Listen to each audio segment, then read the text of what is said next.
The Father.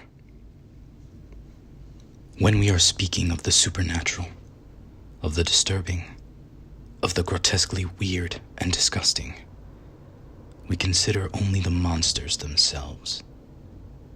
We see the twitching limbs and sharp teeth, the death and the despair, and the heart-stopping terror of the moment of death.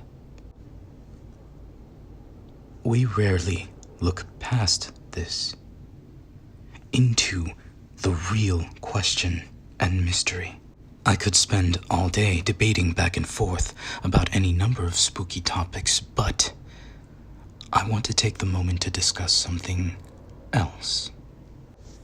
Recently, I was going through a dusty old corner shop near where I live. It's a small antique business, and I found a couple jewels there before, for a bargain.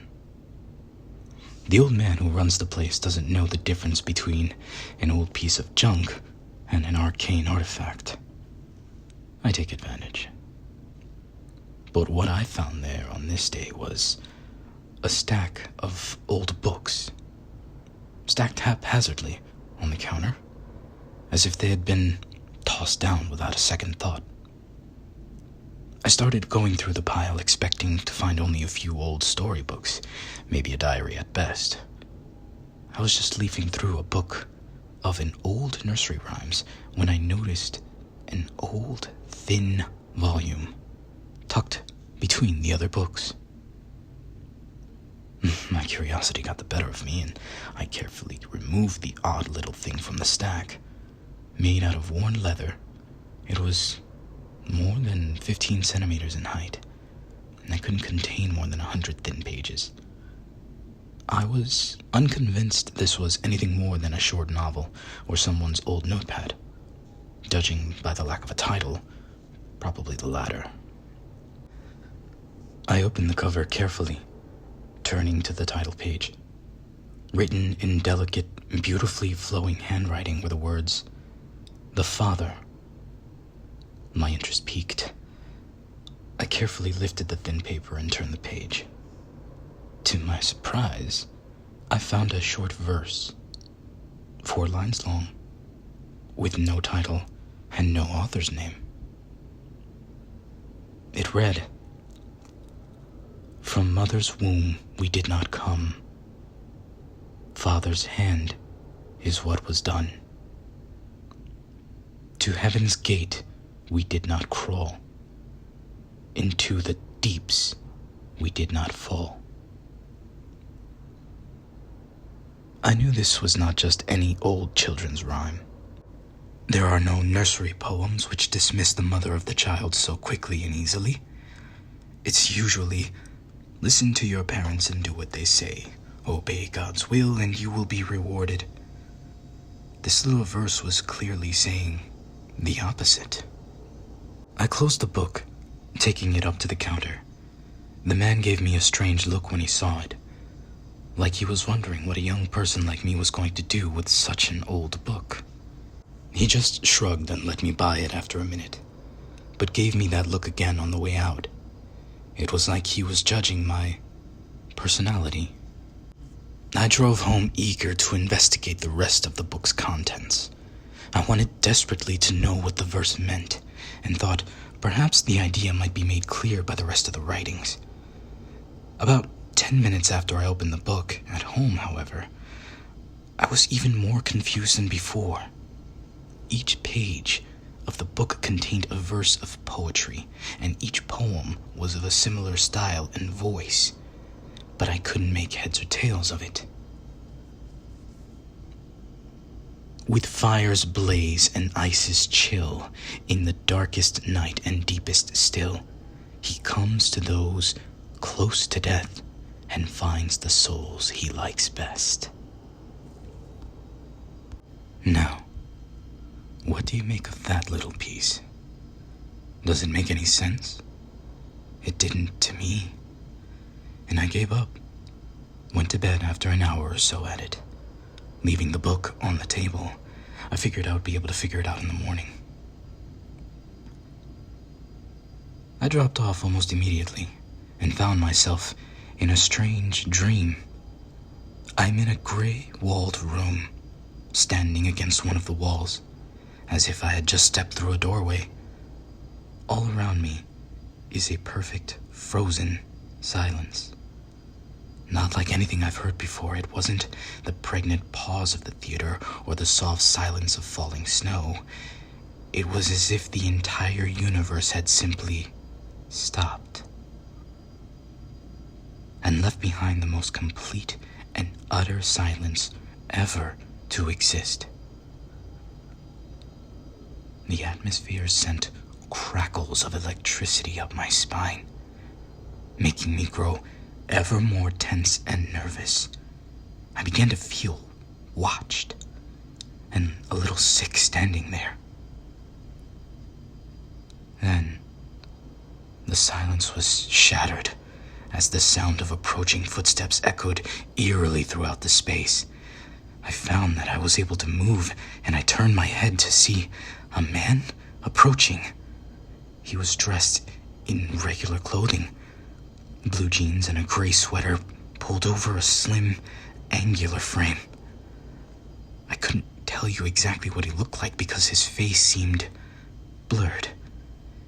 It was as if he wasn't a real person, just an idea. I didn't notice at the time, but just remember that there was something unsettling about him. He walked towards me, smiling with his blurry mouth, like a generous host, except he didn't really walk, he almost glided, with a slight hitch after every couple steps, like his muscles refused to obey him. I noticed that it wasn't just his legs. Every few seconds his entire body would spasm, twisting in an unnatural way. I watched the figure draw near, with increasing dread. But then he simply vanished, faded away. I barely had time to breathe a sigh of relief before I was slammed into the ground, staggering from the impact. I looked around. I found I was standing by a table, and on the table there was a book. Open to the title page, the words, "The Father," seemed to shimmer. I was watched in horror as the dark liquid began to run from the letters, staining the page, drenching the paper. The smell hit me, and I gagged on the odor of blood. The liquid bubbled up from the pages, running out from the book and onto the table, forming a puddle. It spread outwards rapidly, spilling drops onto the floor of the room. Then the screaming started. 100 wailing voices, all crying out, all begging to be freed, pleading for mercy. And over all of this is the sound of laughing. Laughing, wholehearted, happy, overlaying the sound of all these keening voices. The sound turned my stomach, making me cough and retch from the combination of scent, sight, sound, and then everything went still again. I looked up to see the image of flames dancing on walls and a boy trapped in the fire, his black hair falling over his face and a knife in his hand.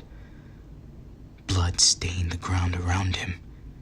A single hand reaches from the flames, grasping at life, but it's already too late. The still image flickers, and the figure I saw earlier is crouching before the boy. He's offering a hand, as if in salvation. Another image appears. A little girl, lying with her head bashed in, her skin bruised and broken. The figure appears beside her, lifting one tiny, pale hand in his own. Now another.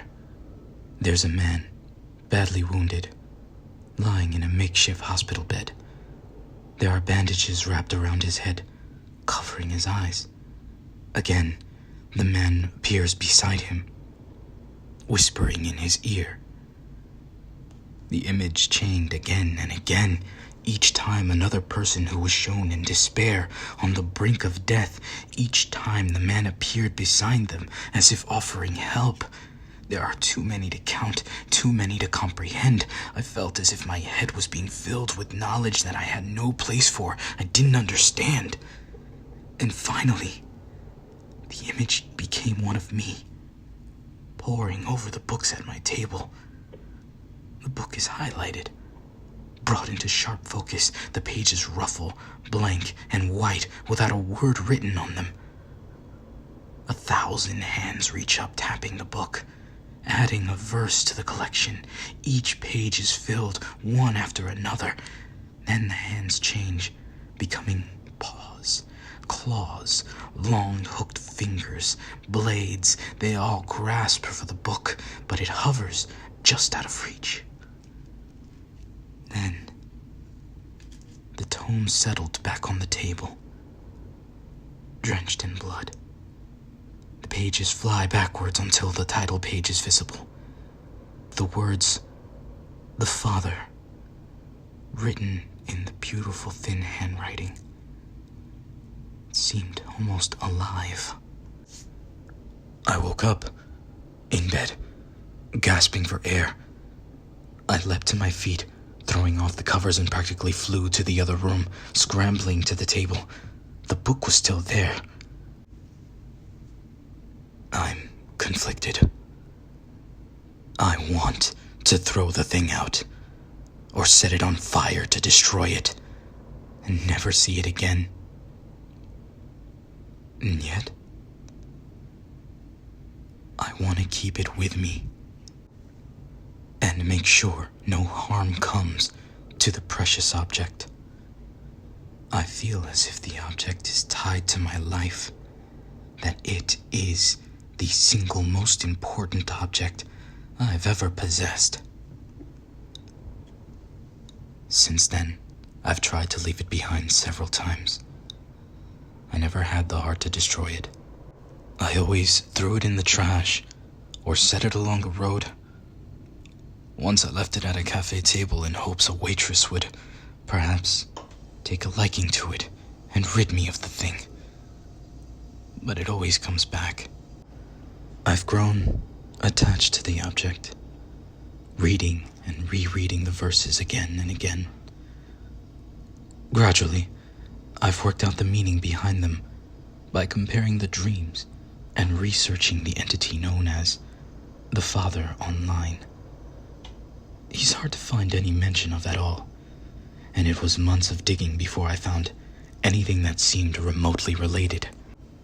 There were several reports by a shady internet group about supposed captured creatures. I'm sure you get the idea. The suitably called monsters were interviewed, and the audio recorded. Either the files leaked, or their own purpose all along was to be published. But I was able to listen to them.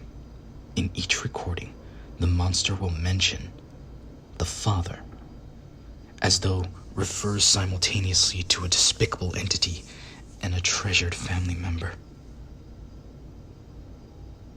The recordings were removed only days after I found them. Based on these, and a few other strange articles I found, I've come up with the following description. The Father appears only to humans in extreme situations, where they are about to be killed or consigned to a fate worse than death. He appears only to certain individuals based on some personal method or choice. At this point, he will ask the individual a question. What the question is exactly, I don't know. It seems to be different for everyone. The individual answers the question immediately, and based on the answer, the Father will either leave them to their fate or change them. If he changes them, the person will then become something more than human. They become what normal people define as monsters. This is the truth. I said at the beginning that people look only at the surface of monsters. I mean this in more way than one. People don't look deeper than the appearance of the creature, the terrifying, heart-stopping entity. So they don't see that most every monster was once human, like them. And second, they don't bother to ask where the monsters come from, how they can exist in the first place. Maybe if one person were to ask this question, the truth would be apparent. Monsters are not born. They are created. The Father is the one who makes the monsters. The Father appears when all else fails, to those who have no other hope. He'll ask you one question only. Yes, to stay. No, to go. Now you know the truth. Consider these options carefully. Should one day the Father choose you.